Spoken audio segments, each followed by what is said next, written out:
पहले टेस्ट मुकाबले के तीसरे दिन ही ऑस्ट्रेलिया को दूसरी पारी में 91 रन पर ऑल आउट करके दर्ज की ऐतिहासिक जीत, रचा इतिहास। नमस्कार दोस्तों, स्वागत है आपका हमारे चैनल में। भारत और ऑस्ट्रेलिया के बीच बॉर्डर गावस्कर ट्रॉफी के पहले मुकाबले में टीम इंडिया ने तीसरे दिन ही ऐतिहासिक जीत दर्ज कर दी है। भारतीय टीम ने ऑस्ट्रेलिया को एक पारी और 132 रनों से हराया है। तो इस वीडियो में हम आपको तीसरे दिन की पूरा रोमांच, पूरा हाईलाइट दिखाने वाले हैं। आखिरकार किस प्रकार भारतीय गेंदबाजों की घातक गेंदबाजी के सामने ऑस्ट्रेलिया की टीम मात्र 91 रनों पर सिमट गई। आखिरकार गाइस, आप भी टीम इंडिया की ऐतिहासिक जीत से खुश हैं तो हमारी वीडियो को लाइक कीजिए और चैनल सब्सक्राइब करके बेल नोटिफिकेशन ऑल पे सेट करना बिल्कुल न भूलें। तो दोस्तों, आज के तीसरे दिन की खेल की बात करें तो टीम इंडिया ने अपना स्कोर 321 रनों से आगे बढ़ाना शुरू किया। रविंद्र जडेजा और उनके साथ अक्षर पटेल एक बार फिर क्रीज पर उतरे।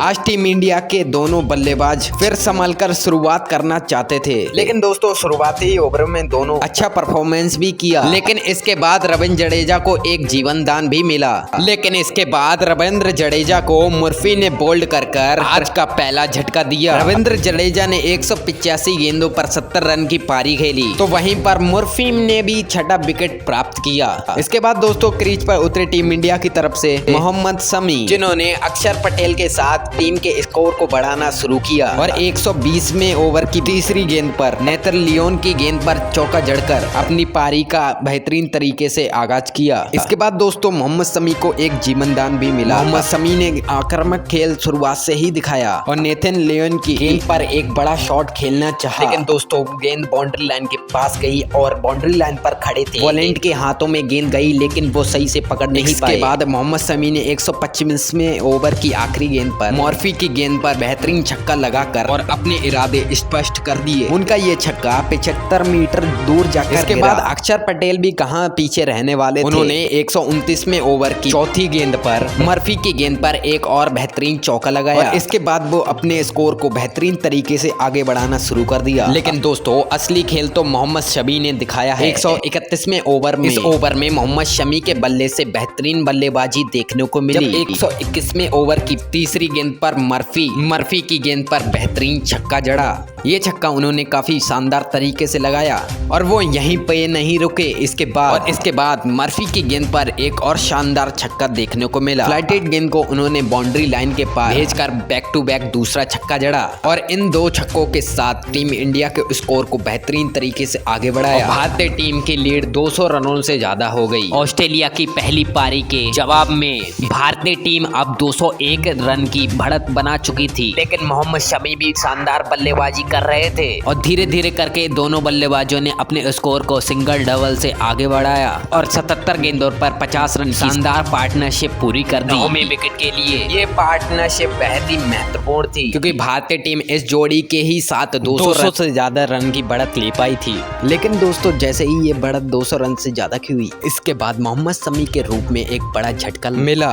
मोहम्मद शमी मर्फी की गेंद को बाउंड्री लाइन के पार पहुंचाना चाहते थे, लेकिन गेंद बैट में लगकर ऊपर को चली गई और विकेट कीपर ने उस बॉल को पकड़ लिया। उसके बाद भारत को ये सबसे बड़ा झटका मोहम्मद शमी के रूप में मिला। मोहम्मद शमी ने 47 गेंदों में 37 रन की धमाकेदार पारी खेली। इस पारी में उनके बल्ले से 2 चौके और 2 छक्के भी शामिल थे। उसके बाद टीम इंडिया की तरफ से मोहम्मद सिराज क्रीज पर आए, वहीं दूसरी तरफ से अक्षर पटेल मौजूद थे। अपने स्कोर को आगे बढ़ाने के लिए उन्होंने मुर्फी की गेंद पर एक और बेहतरीन चौका मार दिया। 135वें ओवर की समाप्ति की। उन्होंने सिराज के साथ मिलकर टीम के स्कोर को बढ़ाना शुरू कर दिया। ऐसा लग रहा था कि अक्षर पटेल भी अपने शतक के तरफ बढ़ेंगे, जब उन्होंने मुर्फी की गेंद पर 137वें ओवर चौथी गेंद पर शानदार छक्का लगा दिया। सामने 79 मीटर का छक्का लगाकर बता दिया कि वो भी किसी से कम नहीं है और अपने स्कोर को 82 रन पर पहुंचा दिया और यहाँ से लगा कि वो अपना पूरा शतक कर सकते हैं। लेकिन दोस्तों 140वें ओवर की तीसरी गेंद पर टीम इंडिया को बड़ा झटका लगा अक्षर पटेल के रूप में, जब दोस्तों पैट कमिंस की गेंद पर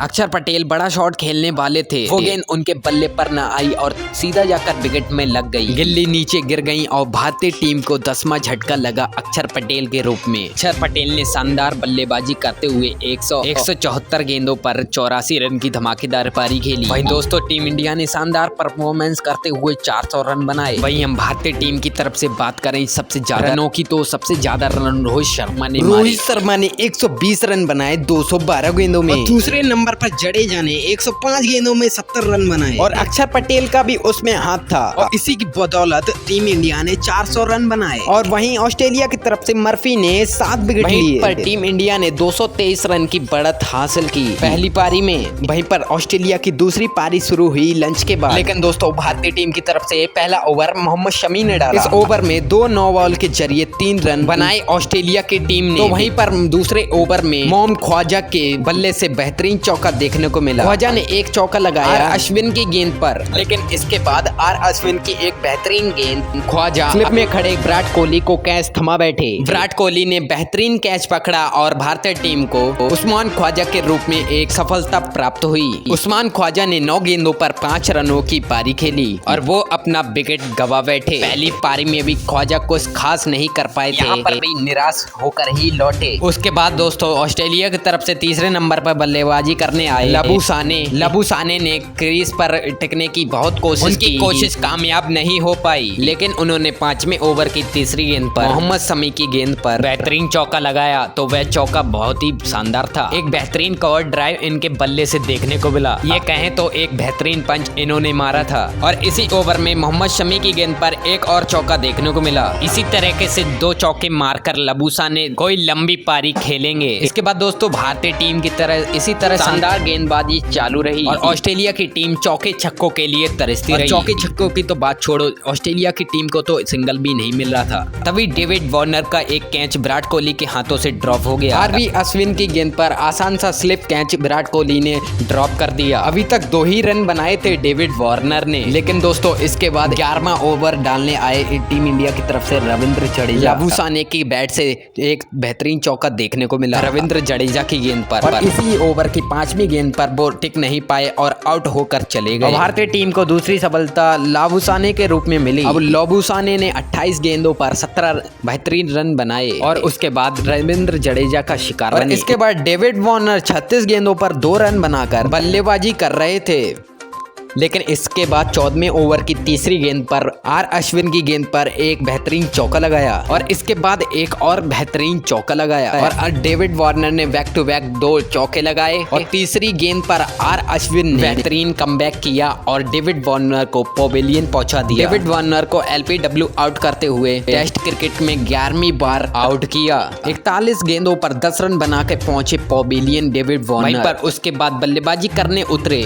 रेंसो इस टेस्ट में मौजूद थे, लेकिन दोस्तों रेंसो इस मुकाबले में कुछ खास नहीं कर पाए और 16वें ओवर की दूसरी गेंद पर अश्विन ने आउट कर दिया। टीम इंडिया को एक और बड़ी सफलता मिल गई 16वें ओवर में ही। हालांकि रेंसो इस विकेट के बाद पेवेलियन लौटे, लेकिन उन्होंने स्मिथ के कहने पर रिव्यू लिया और लेकिन ये रिव्यू कामयाब नहीं हुआ और वो 2 रन बनाकर सिर्फ आरवी अश्विन का शिकार बने। वहीं दोस्तों आरवी बल्लेबाज विक्टर हैंडेस काफी शानदार बल्लेबाजी करके दिखाई। उन्होंने 16वें ओवर में आरवी अश्विन की गेंद पर एक बेहतरीन चौका लगाया, लेकिन उसके बाद उनकी भी पारी ज्यादा देर तक नहीं चल पाई और 18वें ओवर में विक्टर हैंडस्कोप के रूप में भारतीय टीम को एक सफलता और मिली। विक्टर हैंडस्कोप जो कि अच्छे बल्लेबाज माने जाते थे, लेकिन 18वें ओवर की दूसरी गेंद पर अश्विन की गेंद पर आउट हो गए। उन्होंने 6 गेंदों पर 6 ही रन बनाए। इसके बाद ऑस्ट्रेलिया की तरफ से उतरे विकेट कीपर एलेक्स कैरी की बात करें तो बेहतरीन तरीके से आते हुए एक चौका बटोरा। उसके बाद उन्होंने एक और चौका मारा और 2 चौके मार चुके थे। तभी इसके बाद अश्विन आए अपना 20वां ओवर डालने के लिए और उन्होंने पूरी स्ट्रेटजी के साथ बॉलिंग पवेलियन पहुंचाया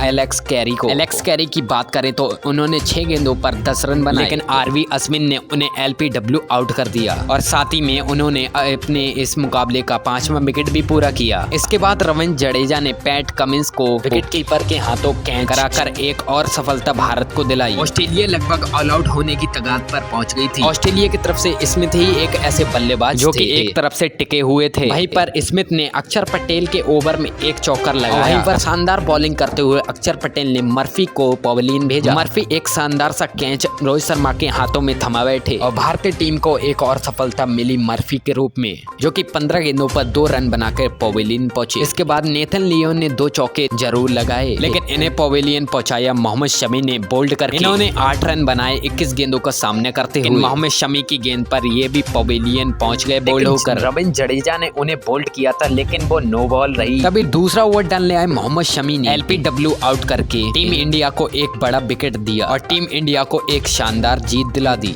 तो दोस्तों, आपकी राय में मोहम्मद शमी की बॉलिंग कैसी है, कमेंट कर जरूर बताएं।